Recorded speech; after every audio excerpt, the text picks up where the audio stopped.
Здравствуйте, вас приветствует компания Progress Auto. Сегодня у нас на обзоре Winmar F190. Такой вот красный красавец. На отличных шинах. Остатки хорошие. Родная краска. С небольшими, конечно, огрехами жизненными. Но практически их не видно. Зато красочка прям точно родная и целая. Здесь передняя.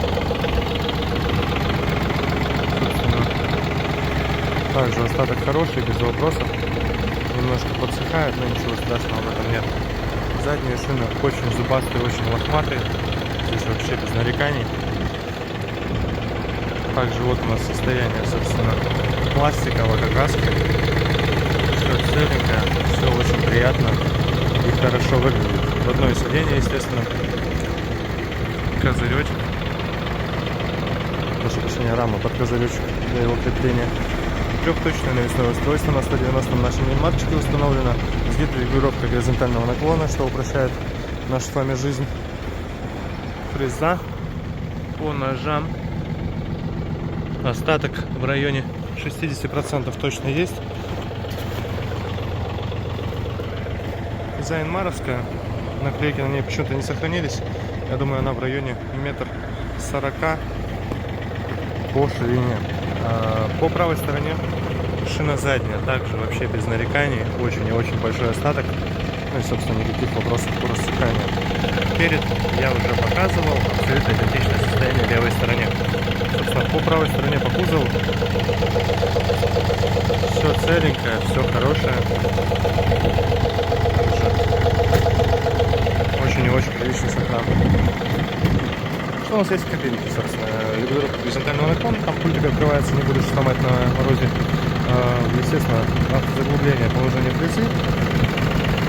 Здесь все включения по положению фрезы, то есть вверх-вниз, можно зафиксировать крайние положения. Включаемый полный привод присутствует. Вал отбора мощности, 3 передачи видим. Здесь же у нас 3 положения.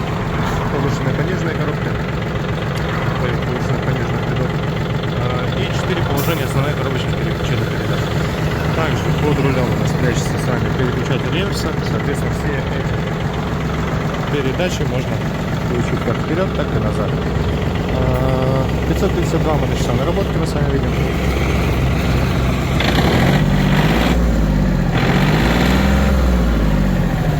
Собственно, по работе трактора. Сильно его насиловать я, конечно же, не буду, но тем не менее, я думаю, слышно, что двигатель работает весьма ровно, никаких посторонних звуков, шумов нет, ну и при даже отсечке никаких примесей выхлопа также не наблюдается. Собственно, вот такой тракторец, казалось бы, с одной стороны максимально простой, с другой стороны все уже удобно, эргономично, регулировки есть, реверс есть, поэтому здесь одно удовольствие будет им пользоваться, потому что он и компактный, и полностью энерговооруженный. Такой вот трактор, напомню, Winmar F190, компания Progress Auto. В продаже. Приезжайте к нам, будем рады вас видеть. Всего доброго.